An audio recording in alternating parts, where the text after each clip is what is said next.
Hello guys, तो आज का जो हमारा क्वेश्चन है इसमें हम देख रहे हैं two block of masses 1 kg and 2 kg are connected with massless spring has shown if the acceleration of 1 kg block is 1 meter per second square toward right then the acceleration of 2 kg block is।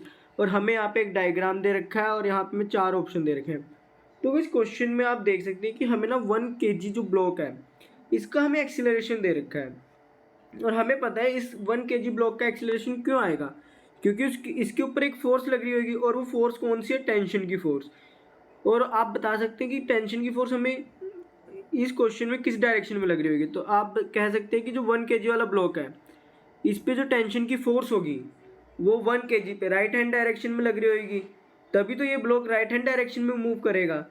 तो अब हमारा जो सबसे पहला target होगा कि हम find out करेंगे कि इस 1 kg ब्लॉक पे टेंशन कितनी लग रही है। तो उसके लिए हम ये वाला फॉर्मूला यूज़ करेंगे, T is equal to m ए।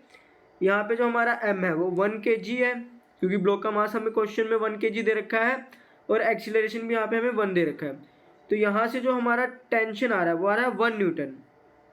अब हमसे क्वेश्चन में पूछा गया है कि हमें 2 kg ब्लॉक का एक्सीलरेशन बताना है। तो वैसे आप यहाँ पे कह सकते हैं ना कि अगर इस 1 kg वाले ब्लॉक पे इस डायरेक्शन में टेंशन लग रहा है 1 न्यूटन, तो 2 kg वाले ब्लॉक पे इस डायरेक्शन में लग रहा होगा 1 न्यूटन।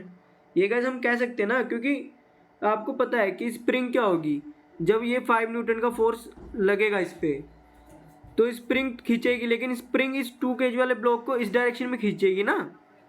इसको गाइस पहले मैं सबको इरेज कर देता हूँ, इसको इरेज कर देता हूँ, ठीक है गाइस।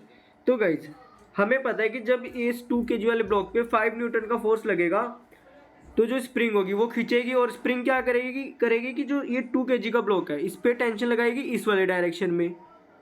और फिर क्या होगा कि जो ये स्प्रिंग है ये 1 वाले kg ब्लॉक पे किस डायरेक्शन में टेंशन लगाएगी, वो लगवाएगी इस वाले डायरेक्शन में, टी।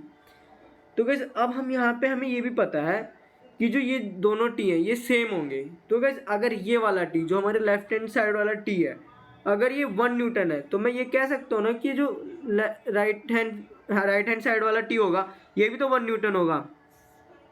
तो इसका मतलब गैस अगर हम सिर्फ 2 kg वाले ब्लॉक को देखें तो गैस आप देख ये 2 kg वाला ब्लॉक है, इस पे इस डायरेक्शन में 5 न्यूटन की फोर्स लगेगी और ये लेफ्ट डायरेक्शन में 1 न्यूटन की फोर्स लग रही होगी, क्योंकि ये जो हमारे लेफ्ट साइड में टी है इसकी वैल्यू 1 न्यूटन आई है कैलकुलेट करके। तो इसका मतलब होगा कि जो राइट हैंड साइड में टी है ये भी 1 न्यूटन होगा। तो मैं इस 2 kg वाले ब्लॉक पे फोकस करूँ और इसके लिए इक्वेशन लिखूँ तो आप कह सकते हैं, हम ये लिख सकते हैं 5 newton minus T is equal to m a. क्योंकि गाइस मैंने यहाँ 5 न्यूटन को पहले क्यों लिया है, क्योंकि जो हमें पता है कि जो ब्लॉक है वो राइट हैंड डायरेक्शन में मूव कर रहा है। इसका मतलब क्या होगा कि 5 न्यूटन ज़्यादा होगा। तो गाइस 5 न्यूटन ज़्यादा होगा तभी मैंने इसको यहाँ पे 5 न्यूटन ले रखा है। और जब मैं इसको 1 न्यूटन से माइनस करूँगा तो जो मेरी वैल्यू आएगी वो पॉजिटिव में आएगी गाइस, ठीक है। और मैंने माना भी है कि ये ब्लॉक राइट हैंड डायरेक्शन में मूव कर रहा है तो इसलिए भी मैं 5 न्यूटन को पहले ले रहा हूँ। तो गाइस यहाँ पे हमने 2 kg ब्लॉक के लिए इक्वेशन लिख दिया 5 newton minus T is equal to m a.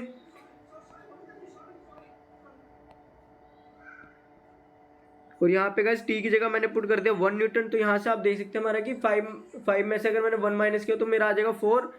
और एम हमें क्वेश्चन में दे ही रखा है, वो दे रखा है 2 kg, इसलिए मैंने यहाँ 2 लिख दिया। ए हमें निकालना है इसलिए ए जब 2 से मल्टीप्लाई होगा तो ये 2a हो जाएगा। तो यहाँ से जो ए आएगा वो आएगा 2 मीटर पर सेकेंड स्क्वायर।